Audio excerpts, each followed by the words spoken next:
Welcome to this seminar series.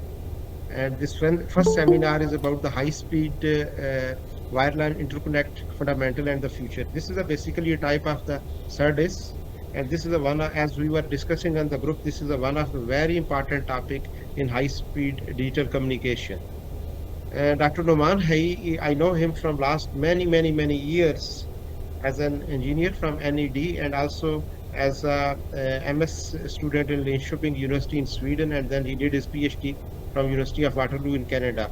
And he is very passionate about the technology from last couple of decades. He is working in this area, so you can read his biography. He is very well accomplished engineer and having done hands-on design in this area.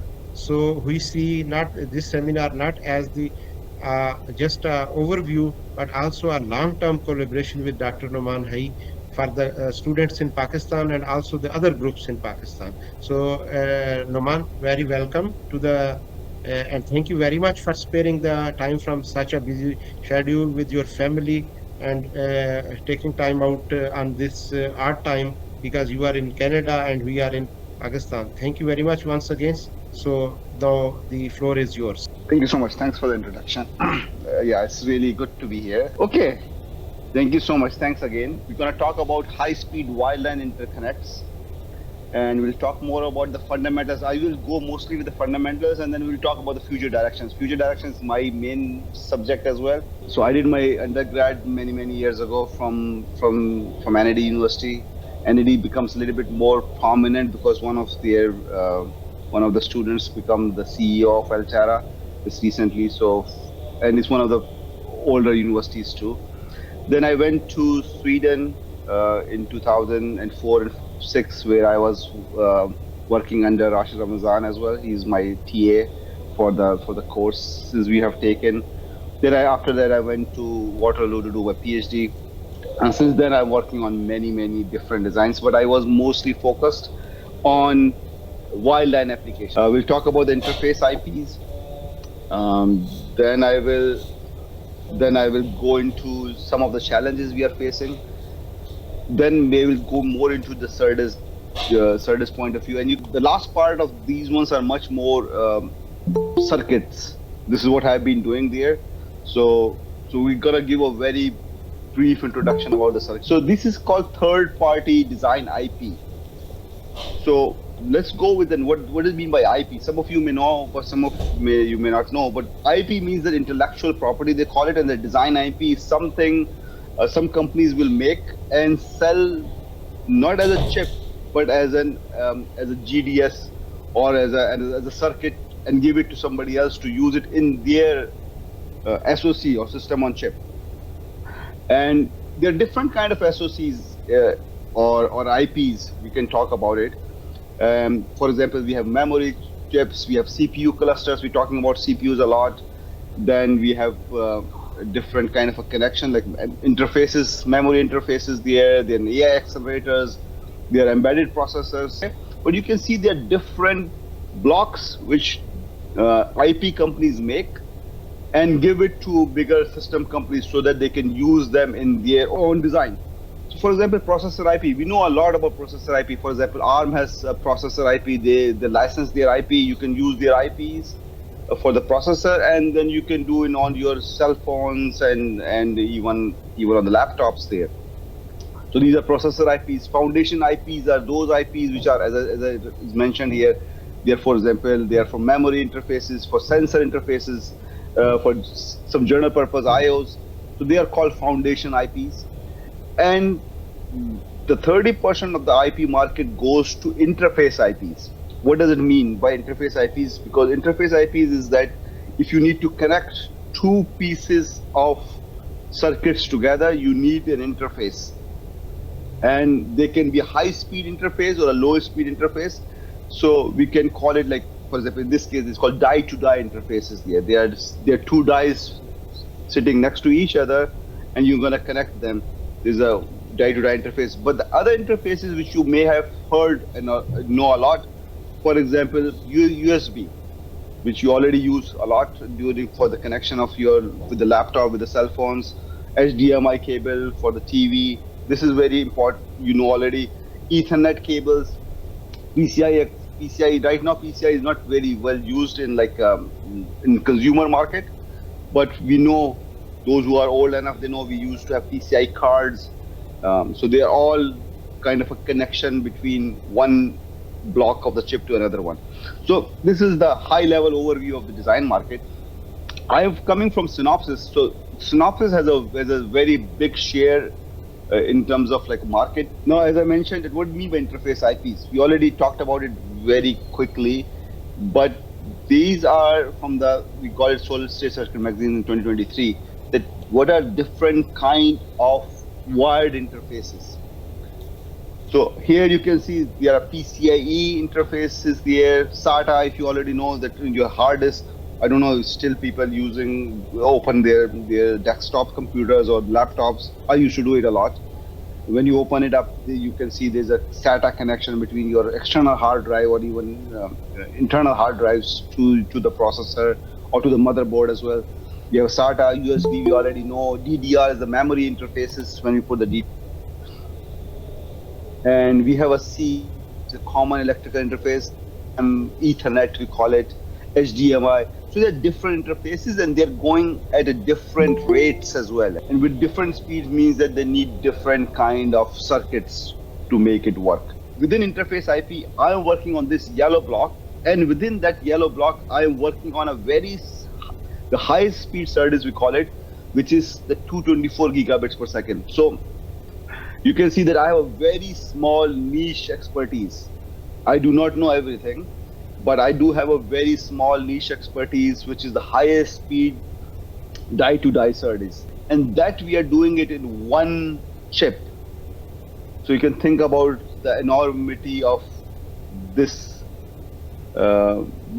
these kind of interface IP. It means that only one interface or one wire we are sending it, which can capable of sending the data at 224 gigabits per second. And this is also history. This has been there for many years now, 3 years already. We also had our ISCC paper as well. And the reason ISCC is very important, most of you may already know that thing, but ISCC is a peer review paper. So unless you send all their information, there are many people who are going to review it, and they make sure that the best paper, one of the best papers, are accepted and in the ISCC as well. So I am one of the authors here. So this is my go-to slide as well. So what we see is that why we care about these high-speed SERDES. I think this is a very important point. Why do you spend 2 hours listening to me? And that's what I'm trying to make you understand, that the reason we need these SERDES, I've not even explained the word SERDES yet, so bear with me. But I want to give you some motivation. So what's happening is that over time we realize that a huge amount of data is being generated, and they're expecting in like 2025 we may get like around 200 zettabytes of data. What does it mean by 1 zettabyte? 1 zettabyte is like 1 trillion gigabytes. Again, does not ring you a bell. So give some kind of a feel out of it. So think about it that nowadays, now our external hard drives, I don't know if many people use external hard drives anymore or no, but one external hard drive, a small one, usually is like 1 terabyte. So if you have 1 terabyte, it means just to save the data for 2025, this year only, we need 200 billion of those hard drives. And you can see that it's a staggering amount. Maybe if you can start filling them, you may start fill the whole Islamabad, like with the amount of hard disks there. If you don't stack them, without stacking them, I'm just thinking from that perspective. So think about it as a staggering amount, and that's only for the year 2025. If you need to save the data for the next year, it will be much higher, and so on and so forth. So you understand that we created huge amount of data, but now the question comes in. You need to think yourself from where this data is coming from. And when we figure it out from where data is coming from, this is a very good graph from Domo, that how much data is generated every minute. And when you look at this graph, you many of things you already been using it. For example, WhatsApp, LinkedIn, Instagram. Many of you are using, like, millions of emails are going through, and then internet, Facebook's ChatGPT become much more common. Instagram, this is the downloads from the Instagram as well. Amazon, I don't know how much Amazon people using it in, but in North America, this is a very big deal. Amazon uh, spending, and also the Twitter's accounts as well. So this is huge amount of data generated by us, and we already know most of them how these data is generated over time. And also we're talking about the cars as well. The cars are also becoming popular among the industry, that how much, if you collect all the cars together and they are all working in tandem, how much data they will be generating, which means that the data generation means that you have cameras always everywhere, but you must have a radar as well. There's a lidar, which is a laser detection circuitry. There's an ultrasound. So these, all of these sensors will be generating data, and that data we do not even know.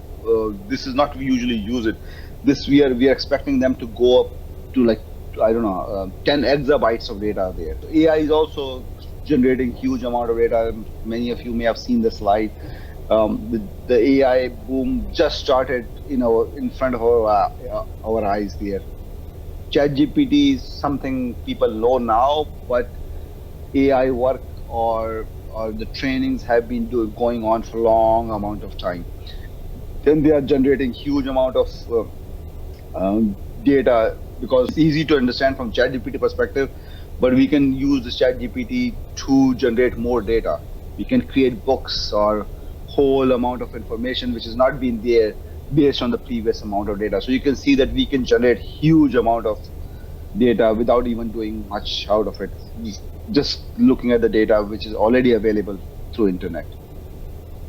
So having said that, I'm gonna go into another phones, our laptops, and the cars are connected. The Chat GPT is doing something, but these data, or for example, we are talking through Zoom and or Google Meet. They still constitute only 15% of the overall data which is moving through the whole world. Only 15%. When we send an email, when we send a web, when you're watching something, is only 15%. Not much amount of data.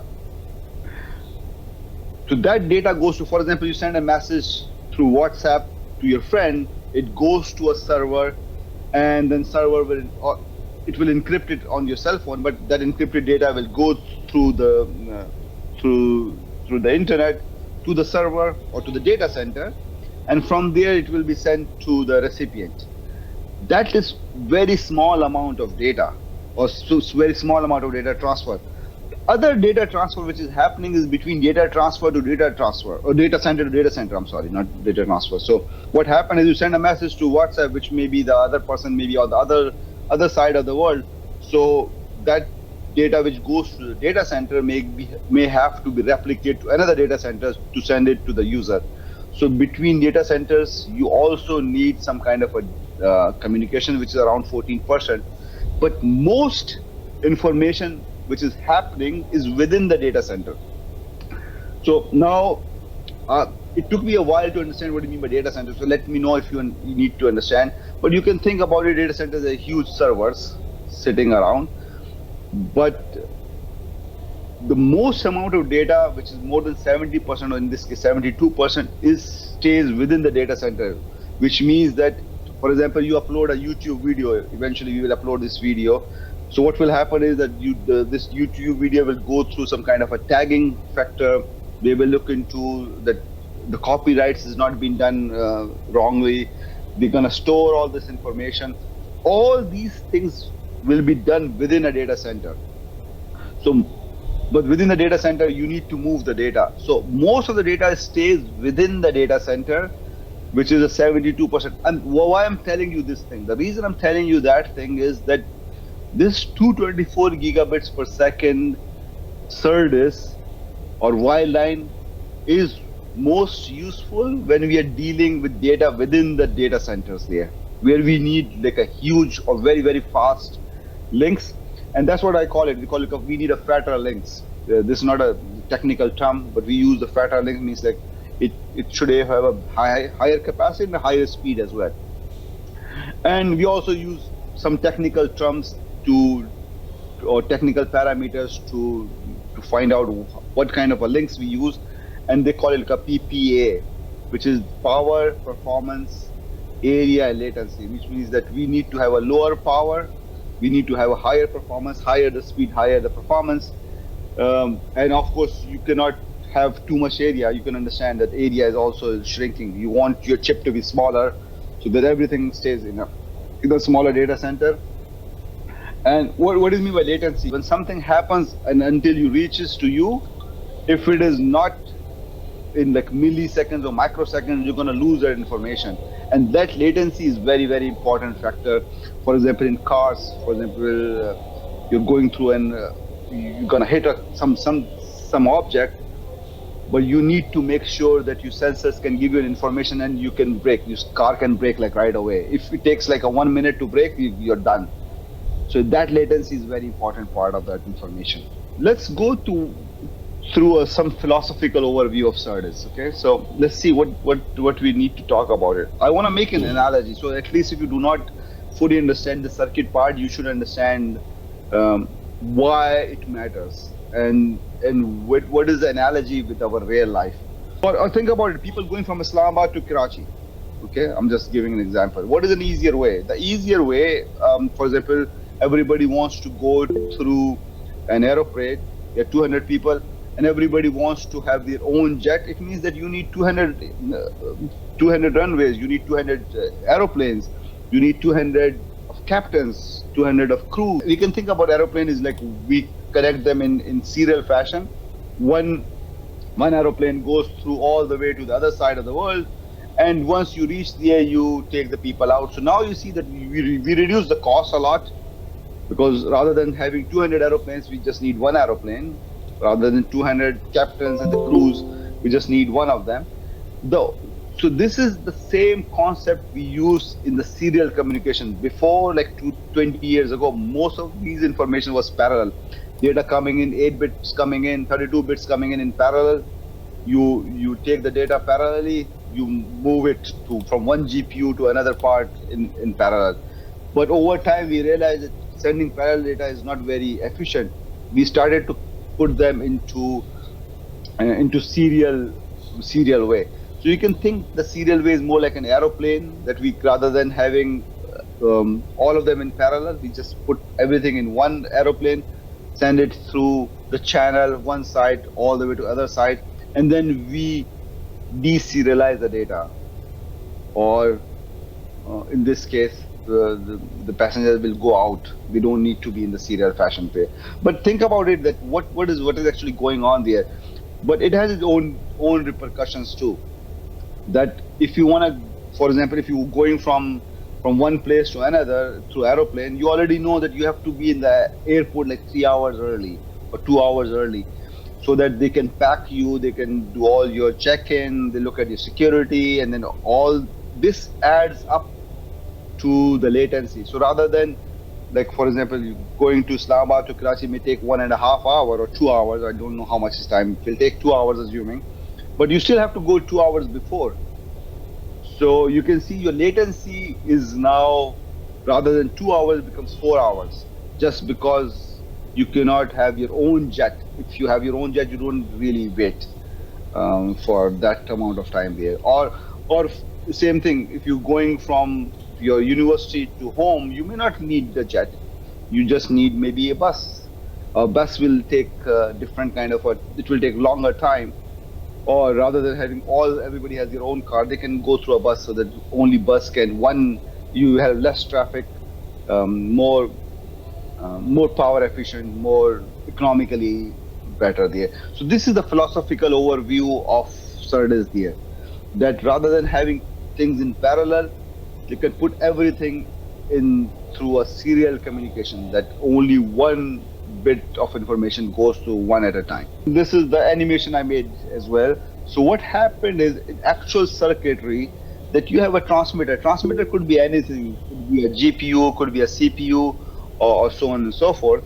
And you send this data through a channel.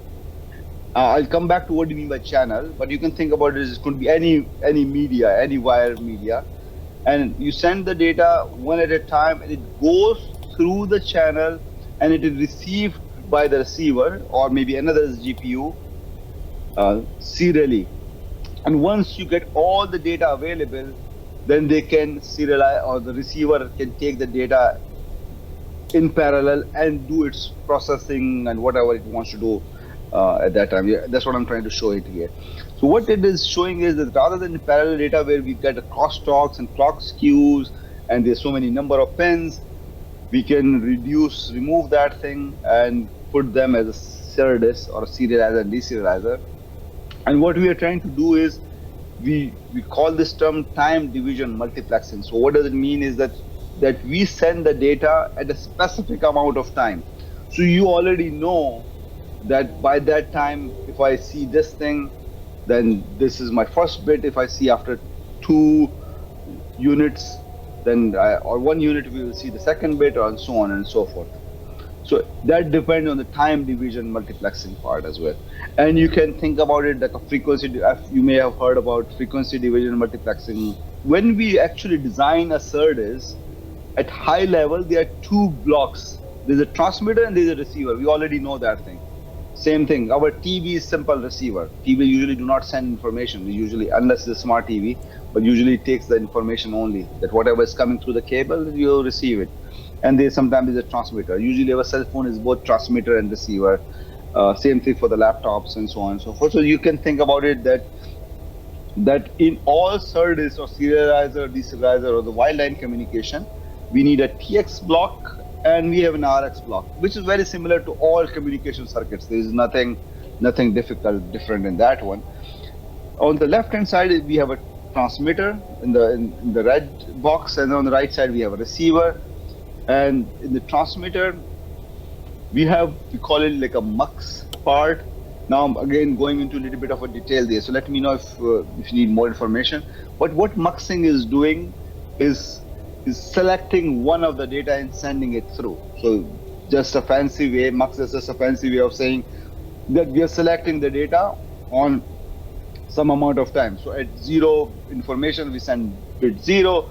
At 1 unit of time, and that unit of time could be anything, we send bit 1, and so on and so forth. And these bits go through some kind of an equalization, we call it. We'll talk more about it.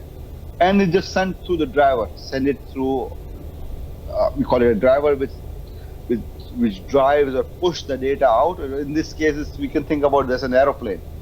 That's the one which is taking the data all the way to the channel, and that channel could be in our airspace in terms of analogy with the airline, and it reaches to our receiver. And when it goes through the channel, the information has changed. Rather than 1 and 0s, it looks like very analog circuit, analog waveforms, put it like that. And that analog waveform will be equalized by receiver. I'm also using a word equalize. It's also a jargon. I'll explain to you later on. But you can think about equalization means that whatever losses happen or something happen to the data when it goes to the channel, some part of a block should able to recover that information. So we will not lose that information there. And you can see that equalization, we do it a lot in our life as well. In journal purpose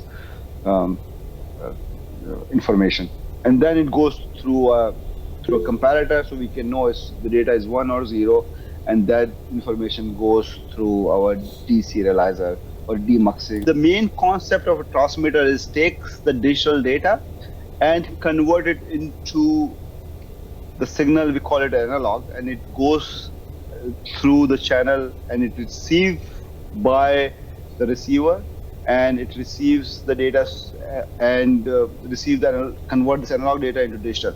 So you can think about it in a very high level term. The transmitter is a digital to analog converter or a DAC, and receiver is ADC or analog to digital converter.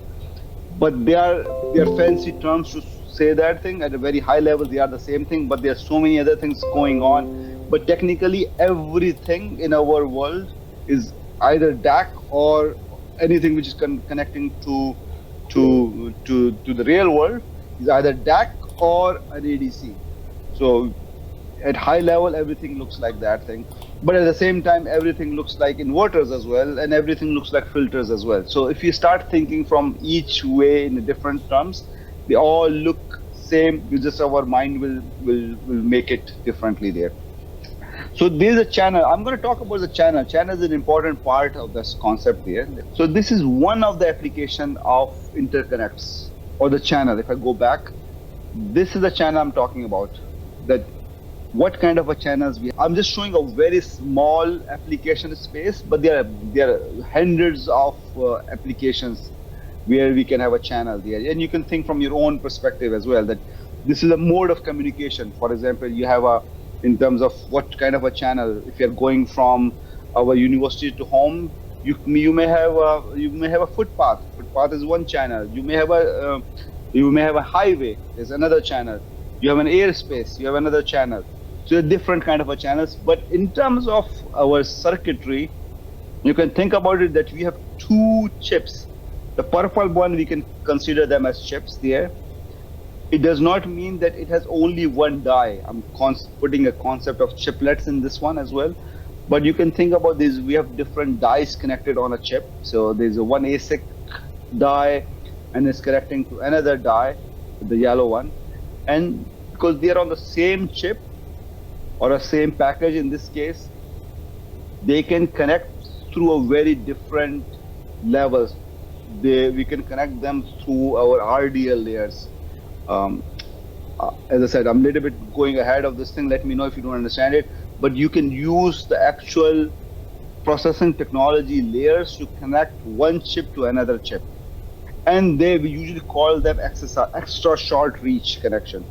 And then we have other connections as well. For example, if you want to go from one chip to another chip far away, you can use our twin Rex copper cable. We also have seen our copper cable as well. We also have PCB traces. If you need an optical connection from one side all the way to the outside, we can connect through an optical cable.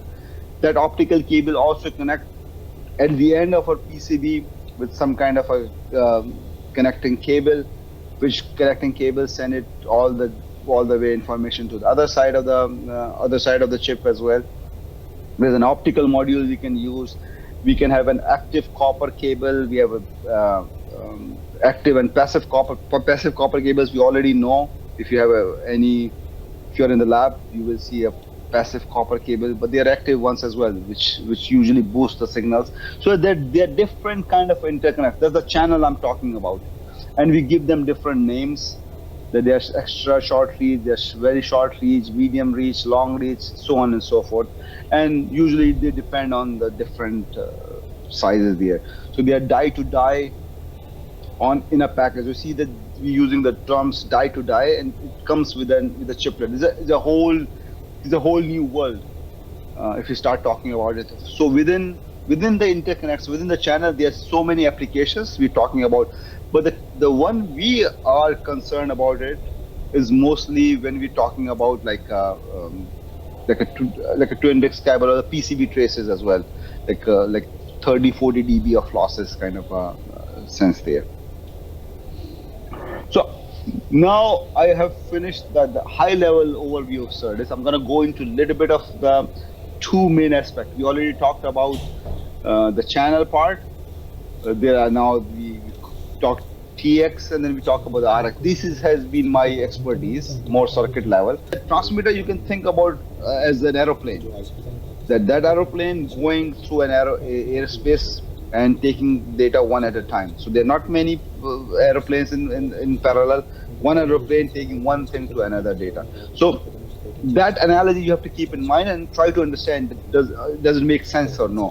So what transmitter is doing, which is an aeroplane in our case, is serialize the parallel data. So parallel data, so many people coming into the airport, we pack them into one aircraft, and that one aircraft travels through airspace outside. So this is one part of that thing. If at 1 p.m. this flight is coming, 2 p.m. this flight is coming, 3 p.m. this flight is coming, that is a very precise timing in terms of aeroplane, but in terms of our communication, it could be picoseconds, like 100 picoseconds, one data is coming, or nanoseconds. So precise timing needs to be met. Modulation techniques, we're going to talk about is that rather than sending one bit of information, we can send 2 bits of information. Um, okay, and so there are different kind of techniques we're going to use. And now more circuit level, that it should provide sufficient voltage swing. This is an important part. Appropriate equalization. Equalization means is same thing with analogy with an aeroplane, that you, when you're going through a long haul flights, you may see there's an air pockets, you may see a headwind, you may see a tailwinds, and the aeroplane has to should able to recover or equalize all these imperfections going on in the airspace without giving it to the passengers. So these kind of an equalization is done inherently in aircraft, and we want to do the similar thing in our circuits too. And at the same time, we need to do it with low power and low area. It means low cost as well. Okay, because cost is important. Same thing with aeroplane too. So now I'm going into a little bit of going more details into the circuits there. So now we have different kind of transmitters, and when we send the data like 1-0 information from, you can see that rather than they look like 1 and 0, they look like some analog kind of a signals there when they go pass through the channel. So this is the output of the channel there. So after the channel, these waveforms looks like something which is shown here, and they show these kind of a behavior because the channel has some kind of imperfections associated with that one. So rather than seeing the whole waveforms as one information, what we do is we cut all these waveforms and put on top of each other. And that's what I try to show it in my animation there. This is a eye diagrams which is we use to characterize a TX, and this is how you may see this eye diagram a lot. And now you can see, you can ask why we need to care about eye diagrams. So before we go there, when we look at an eye diagrams, you can see this is an eye. It looks like an eye. That's why we call it an eye diagram, because it looks like there's an opening. There are eyelids there, and this is the opening of this one. And the higher the opening, vertically or horizontally, the better the transmitter is. So if you have 3 transmitter designed by 3 different students, which one has a better, which one is a better transmitter? And one of the measurements is the eye diagram. Based on the eye diagram, we will know this is a good transmitter and this is a bad transmitter. And the bigger the opening, the better it is. When we transfer the data from one side, or if you're calling somebody very important at 3 a.m. at night, you do not want your call to drop, or you do not want your call to distorted. And that's the point we're trying to make. We do not want the data to lose when we send from one side to another side. We do not want the data that we lose the data. We do not want the bits to be lost. And that you already know. If you lose the information, if somebody is talking and we lost what they're talking, that's a lost information. We do not know. Sometimes we just extrapolate what they're saying. Okay? So that's really not a good idea. And there's not possible that there's never been a concept that it will be always be correct. So that there's another term comes in, we call it like number of errors. How many bits we send and how much errors we can tolerate. For example, if I'm talking to my mom, assuming I'm 20-year-old kid, 45 is different. When you're 20-year-old kid talking to mom, you don't care how much information is lost from your mother. Okay. But if you're calling somebody else where you need all the information, you do not want the call to drop.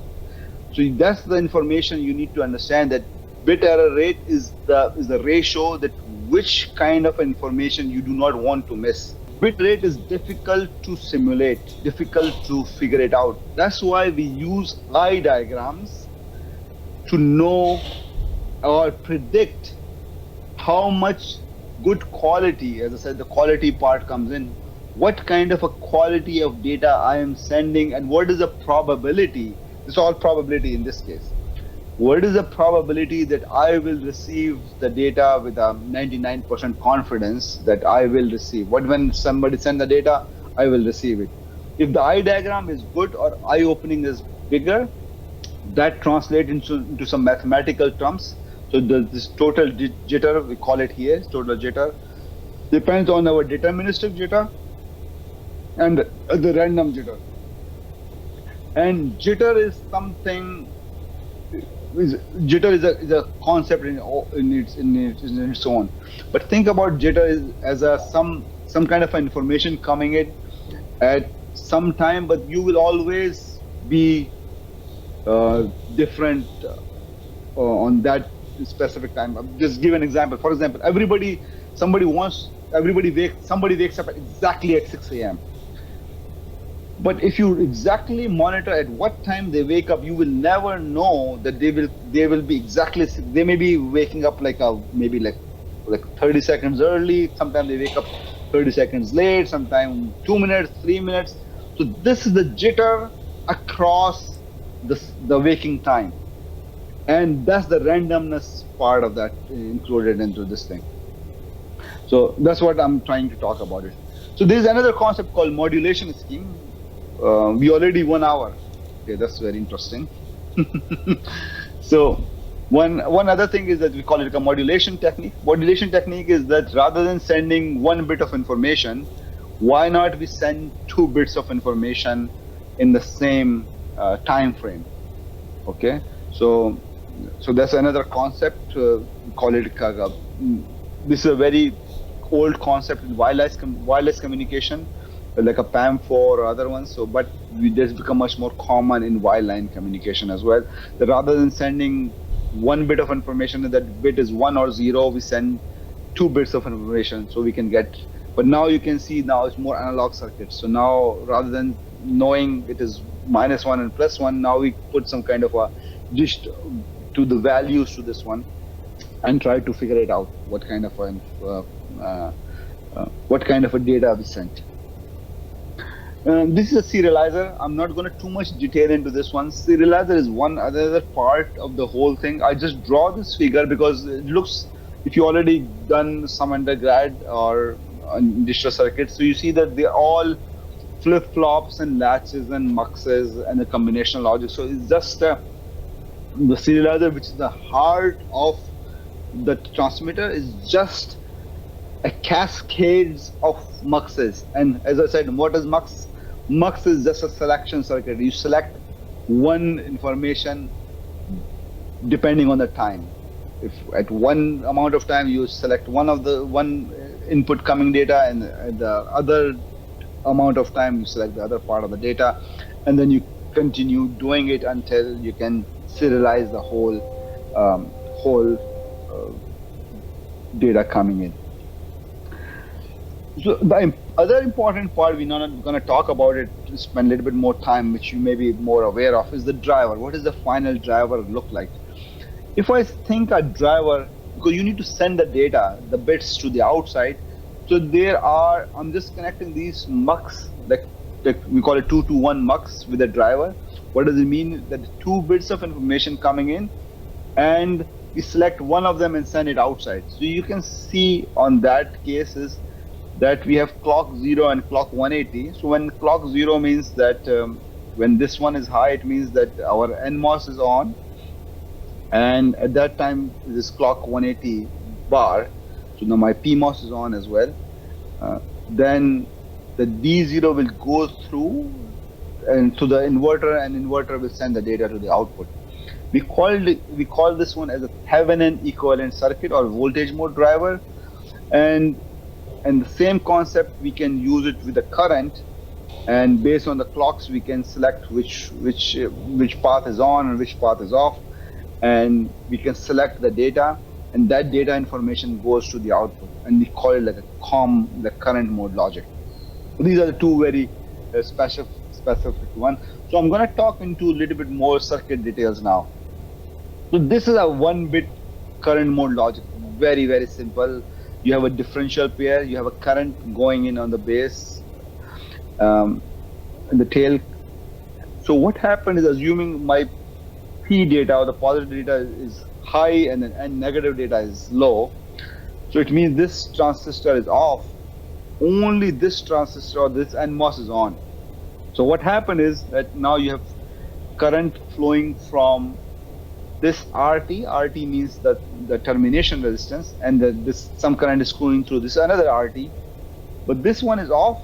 So some of the current will flow from this one, some of the current will flow from there, goes through the channel, and then come out from the channel, and it goes through here. However, the current is kind of fixed, which is the I bias current. So it means if we just do our KCL, KVL method, then we know that only 3/4 of the current will come from the RT, because the resistance is 1/3 compared um, to the other side, and 1/4 current will come from the next part there. And when this different kind of a currents coming in, it will generate a different voltages. So depending on the P high and the P or N is high, we can get two different distinct outputs, and that's why we call them, this is the I diagram for the 1-bit current mode logic, and the swing is is written as I bias 2. This is the simple math there. That the swing will be the bias current time when it goes to the termination resistance, and the power dissipation is important as well. Our power dissipation, power P is equal to IV, which is the bias current, which is fixed, and the VDD, which is the D part of that one. This is just a simple. I'm using Synopsys flow. We have a custom compiler. You can use this simple schematic, and then you can get a really good eye diagrams if you just simulate it that way. So you can see that it's very it's not like something different than what I'm showing you before. It's very simple circuit there. And the same concept can be applied to generate PAM4 signals. Rather than having 1 bit, you can have an MSB and LSB, and then based on that information, we can generate 4 levels or this kind of an eye diagram too. This is a voltage mode logic. Voltage mode, rather than having a current, you can only have like an inverter. An inverter is a simple NMOS, PMOS circuit. This is my single-ended termination is differential. I do not go into detail, but they have their own different reasons we terminate them. Can somebody tell me why we need to terminate our the transmitter and the receiver in this case? Why? And the other question is, maybe the difficult question, I don't know, you can answer it. I'm going into this another one that this is called SST driver or a voltage mode driver, but rather than having simple inverters, as you already know that if you just use inverters, we still need 50 ohms. You already know why 50 ohms, because of some part of the reflections. 50 ohm we already decided. The question is why 50 ohm? That's, you need to think it through. But assuming we decided 50 ohm because our scopes are 50 ohm, everything is 50 ohm, we want to make sure it is the resistances of the NMOSs when it is on is 50 ohm. So what we did is that we also add 50 ohm termination in series or RT in series, such that the RT plus the impedance of the NMOS turns out to be total 50 ohms. Okay. And that's how we design our SST driver. And same thing, if you just use our Synopsys tools, custom compilers, you can just draw the same circuit there. It's very, very easy. You send two signals, D0 and D1, goes through NMOSes. There's a 50 ohm termination here, goes through a channel. We just created a transmission line channel, and then you can see we can get an eye diagram. It's really crappy eye diagram, but this is the concept we are trying to show. So now I'll try to go fast into equalization. So what we do is that in TX we want to do an equalization. We call it like a feed forward equalization.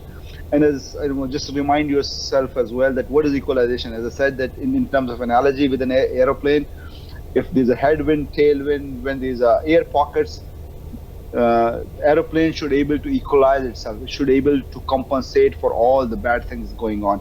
For example, if there's a headwind or there's a tailwind coming in, headwind means that maybe the wind is coming in front of you, so you need to adjust yourself and so on and so forth. If coming at an angle, if you do not take care of that angle, you may end up in another place there. So you need to equalize yourself based on the external environment. And this FFE, we call it like a feed forward equalization. What it does is it delays the data and combine them with some weighted outputs such that you compensate, you send a pre-distorted signal so that when it goes to the channel, it will get filtered out. So let's see an example here.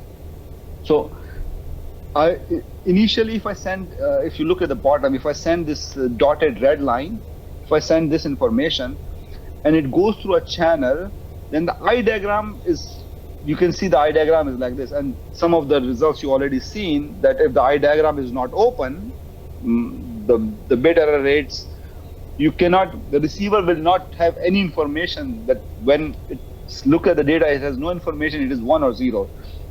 Technically you lose so much information. So eye diagram is really, really bad if you just send through a channel. I'm just giving an example channel. So what the FFE does is that it creates some kind of a pre-distortion. We call it a pre-distorted input, this blue line. We send that pre-distorted channel, and this is the output you will see. You can see that now the eye is wide open. And when the eye is wide open, it means the receiver knows that now which data, with much more certainty, that which data is 1 and which data is 0. But of course, it comes with some kind of a trade-off. And the trade-off is, rather than having a big swing, which is going from 0 to 700 millivolts in this case, it is just between 250 to 500, very small swing. You reduce the swing, but your eye gets open. So think about it. What are we trying to do here? Which we're going to talk about it later. What we're trying to do is that we're trying to open the eye, which is the high frequency signal, and reducing the low frequency. And that's the concept of an equalization we use. And then the different coefficient. What are the coefficients? If I go back to the previous slide, these are the different coefficients, different weights. We put it in the system so that we can, it comes up with a nice coefficient such that our eyes are open. And how these coefficients are extracted, we usually use some kind of an optimization techniques, like a minimum, mean squared, or so on and so forth. Okay, so these are all analog based. They are still in history. When I call it history, is like 10, 15 years ago, we used to do that thing. The thing which I talked about is all irrelevant in a very latest techniques. But having said that, does not mean that irrelevant for the students to understand the concepts, because they are very important concepts we discussed. But nowadays, what we're doing is that most of the information we are doing in the DSP or in a digital environment, and we use a DAC or an actual digital to analog converter to send the information. So this is the latest techniques we use in the TX nowadays. So this is one of the TX architecture, but it looks very complicated. If you think about it, it looks very, very complicated. If I look first time, it looks very busy, but you may get some information out of it that we need DSP. Why we need DSP? Because we need to generate PRBS pattern. We need to do the feed forward equalization. We need to do a modulation schemes and so on and so forth. And then we have a serializer. I already talked about it. Serializer is just a cascade of muxes. We do some kind of a decoding, but that's not irrelevant. So, but at the end of the day, we are doing the main job is the muxing. We mux the data, and then it at the end it goes to a driver, which send the data through a channel all the way to the output. And in the output, we also have a termination resistance, but we also use the term ESD, which is electrostatic electrostatic device, so that we do not zap our chip during the production or handling. And they add too much capacitance at the output, so we usually use the T coils to compensate. So this is a very RF centric approach as well. But at the same time, we need clocks. So there are different clocks we are generating at a different concept. Having said that, if you understand the top level concept, everything is a detail. You will understand it very easily there. So I'm finishing the transmitter. It took me much longer than I was expecting. But please keep thinking about the questions there. So we're gonna come back to that one eventually. Or should I take some questions now?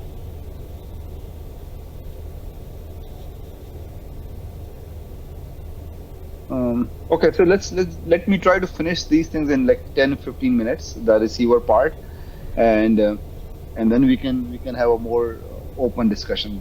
Okay. So as I said, the main job of a receiver is to equalize the channel loss. So assuming we send this kind of an eye diagram through the channel, and what is the channel? As I said, there are many different channel SSR, other thing. But you can think, this is one diagram I got it from the internet as well. You can think that there's a line card. I don't know if this concept is clear or not, but maybe you can think about it that there is some kind of a chip in one far away, and then it goes through a PCB, and it connects to another chip far away. When it goes through that one, it goes through vias, it goes through connectors, it goes through the backplanes, and then there will be other blocks which are noisy in the environment. So we'll get a crosstalks, there will be cut reflections. When we go through all these issues to the channel, because this thing is a course in itself. I can talk about it for like 2 hours, just what each will cause. But what happened is at the end of the day, you will see the eyes are totally closed. You will not see any information. So the job of a receiver is to make sense out of that garbage data. It has no information. What is it? But it's somehow able to generate the eye diagram such that it can have an information coming into it. That's the main job of a receiver. As I said, I just use the same thing. It has to do the same concept, the serializer part. You can think about it, serializer is like your aeroplane reaches to the destination, now everybody is going out. So the same concept, we talked about it. This is another jargon one, unless you are exactly in the field, it is a little bit difficult. But I can tell you that I've been in this environment for a long time. So in like in early 2000s till now 2020, 2025, I created this line, extended this line much longer from here. What is going on that our data rates are going up. So this is up to 100. We're talking about 200, 400 gigabits per second. And we use different kind of techniques to equalize the channel. So in 180 nanometers, we were mostly into CTLEs. Then when we go a little bit higher, then we go to DFE. We'll talk about all these ones in a little bit more detail. Then early 2016s, we are using speculative DFEs. Then the DSP, ADC, DSP based, we started in 2020 when the PAM4 comes in. Then we have a concept of MLSD. This is a very, very known concept in wireless communication or digital transmission, put it that way. but we started to use it just recently, like minimum likelihood sequence detection method. And these are all equalization schemes from the receiver part as well. I'm going to skip that one slide there. So CTLE. So as you can see that we talked about the receiver circuit. In the receiver circuit, the first part is called CTLE. And what CTLE does is called continuous time linear equalizer. That's the name it goes. And what is a fancy word and what it does. So think about it. What it does, what it is actually doing is very simple. It's trying to make sure that all the frequency components have the similar amplitude. I'll repeat again. Okay, that's an important point. Let me know if you don't understand it. The concept of an equalization or a CTLE is to make sure that the frequency content of all the frequency content will have the similar amplitude. Okay, so let's. I do not show that picture there, but let me show you one other thing too. If I go back to the FFE part, that what it is doing in FFE, you're doing the same thing there. You want to make sure that your low frequency, which is the swing we call it, that swing goes down, whereas the swing from the high frequency, which is we call it the Nyquist frequency or the high speed, goes up. So now the swing, the low frequency swing or the amplitude is very similar to the high frequency amplitude. That is the main concept of a CTLE. Many people do not understand that part. This is a very basic concept, but this is it is. This is what it is trying to do. And I'm not going to go into detail, but you can think about it in terms of, I do not show the waveform, but you can think about it that this is how you use the CTLE. So what it does, it at low frequency, when the data is very, very low, this CS cap is open. So now you will get a common source with a degeneration resistor. So you can see our common source with degeneration, assuming you have gone through the analog circuitry course there, is just a very low swing. Your swing is much smaller. And at a very high frequency, you short this one. So now you will get a whole common source gain. So at high frequency, you will get a boost in the frequency response, whereas in the low frequency, you will get a attenuation. And this is has been used a lot, but we are using an inverter-based CTLE as well. So everything is an inverter. So this is what we use in our latest designs. One other concept is rather than sending the data to equalize it, why don't we just assume that if the previous bit you already know, if you already know the previous bit is 1 or 0, based on that, why not we subtract the information from the upcoming bit? So you technically remove the ISI from the whole input coming in. And ISI means inter-symbol interference. I do not go into detail as well, but what happened is that when we send the data, one bit is overlapping into another bit, and that is causing inter-symbol. So inter-symbol means that between two symbols, there's interference going on. So it's called ISI or inter-symbol interference. It's not the same ISI we think about it in Pakistan context. Okay, it was a joke anyway. So this is a full rate DFE. So in full rate DFE, what we do is that we take the data, goes and feed it back, so that it removes the signal from the previous bit. Whereas in the half rate DFE is different. So in half rate, what we do is that we have 2 bits of information, and the information from the previous bit or the half rate can use it to correct the data from another one. Speculative DFE. So as I said, I'm going through it very, very fast. That at the end of the day, what we are trying to do is to recover the data or equalize the channel. So we can assume, think about it, that we assume we may not have information that the bit we selected is either 1 or 0. So we assume that it could be 1 or 0, and based on the results from the FF from the flip flop, because flip flop will give you 1 or 0. Based on that, we can select which. Same thing. What we did is that rather than having now in this generation, rather than having this speculative and half rate DFE and full rate DFE, we can always convert them into ADC part. So it is much more easier for us because ADC is all digital circuitry. It's much more robust to our process voltage and temperature as well, and we can do quite much of digital processing on the data. Once it converted the whole data into digital, so digital data will go into DSP, and we can do so many other kind of an equalization in DSP. And what are the other equalization we can do? We call it FFE. The same FFE we talked about at TX, we can do very similar thing in the receiver FFE, and we can do the same thing the DFE part as well, the distinct feedback equalization in the DSP part as well. The other one is called MLSD. It's called maximum likelihood sequence detection. So what it does is, that if you already know Viterbi algorithms, it may be easier to explain.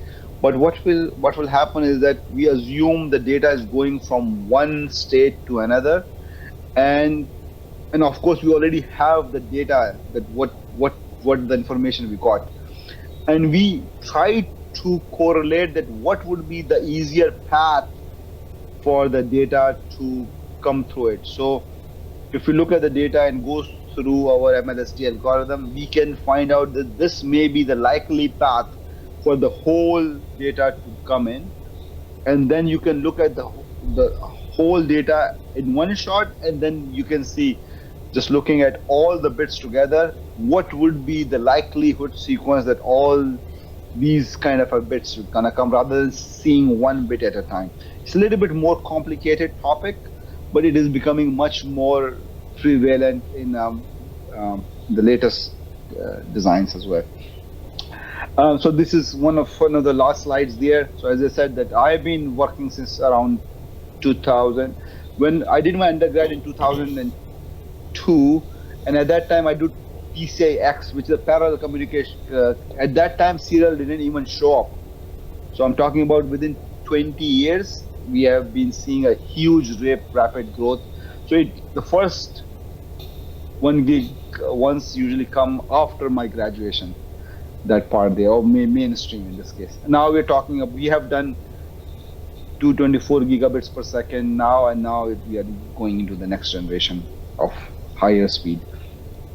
So these are some of the references I have used. I just finished, I was a CICC speaker like last week.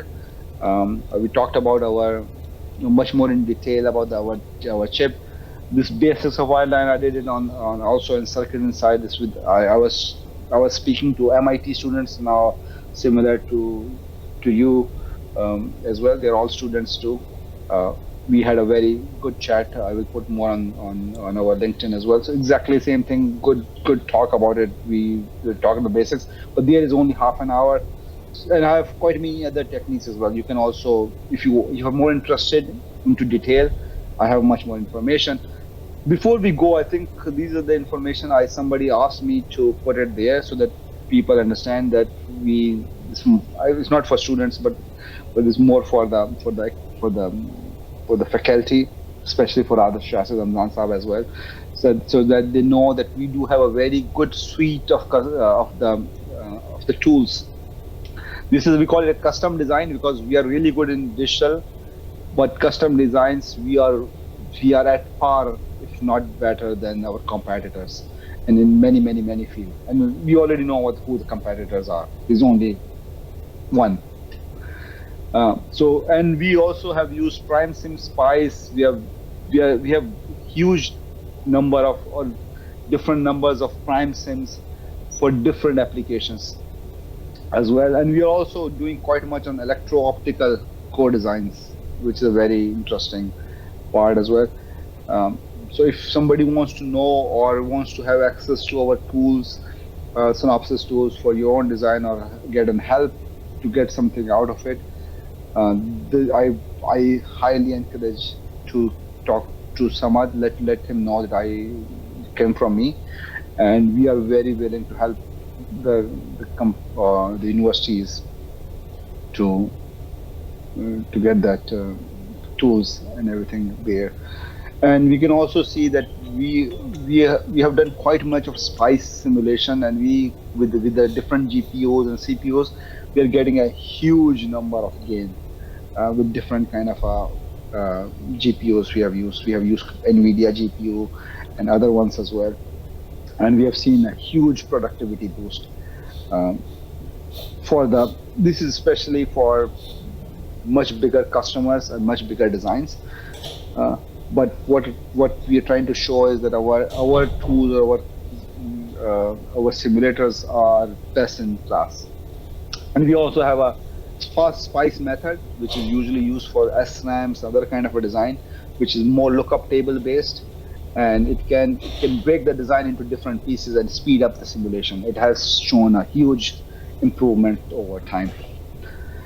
Okay, I spoke a lot. Thank you so much.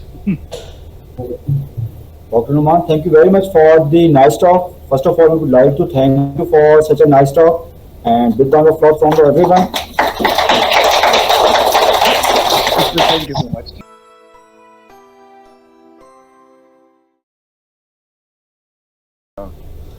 Um, Other ones too. Dr. Numan, before concluding, let's take one last question. Mr. Yusuf, you can come and ask the question. Okay, sir. As you said that the data transfer is in the form of analog. So, like from Canada to Sweden. So, as we know that digital is less prone to environmental effects and noise. So, why analog? You said, and how? Either It's not. optical or wireless. No, so it doesn't matter. So digital, so digital is a manifestation of analog. So digital is just an abstraction of analog. Everything in this world is analog. Okay, that's a very important distinction in our mind. Everything is analog. It's just like when we convert them for our own way. Even if you're calling on cell phone, whatever, even I'm talking, my voice is analog. Okay, you may not be hearing the same thing what I'm hearing, because it goes through a digital channel, it goes through the Teams meeting, and it has been encoded and so on and so forth. And once whatever you are hearing, it's not exactly my voice. Okay, but at the end of the day, it's analog signal I'm speaking. So at the same thing, same concept there, that when you send the data, you can think about it as digital, but at the end of the day, when it goes through any physical medium, any real life, it becomes analog. It's just we can differentiate as one or zero, but at the end of the day, it's all analog signals. So that's also a very um, philosophical question there. But I personally think that everything is analog. It's just the way we interpret the same information. We just consider them as a digital or analog, but technically everything is analog. So think about it that this waveform I sent it a few minutes ago. This one I call it analog because it looks like analog to me because it has a continuous signal. But you can think this is digital if you just look at only the specific time. At a specific time, it is below one or a specific voltage. You can say is one or zero. You just giving it a number. And that same thing for digital as well. Digital is just a number. You assume that after, because when you look at the inverter characterization, we have VOH, VOL, all these things. It means that if the signal is above that threshold, we assume it's one, and if it is below, then we assume it is zero. But technically, they have infinite values. Okay, yeah, it's my passion. Thank you, Dr. Aman, for such an interesting talk. And it seems that the guys don't want to leave you and they want to continue the session, but we have exceeded the time limit. So I think it's time to close down the session. Thanks again for the very nice talk and the great question and answer session. Thank you very much.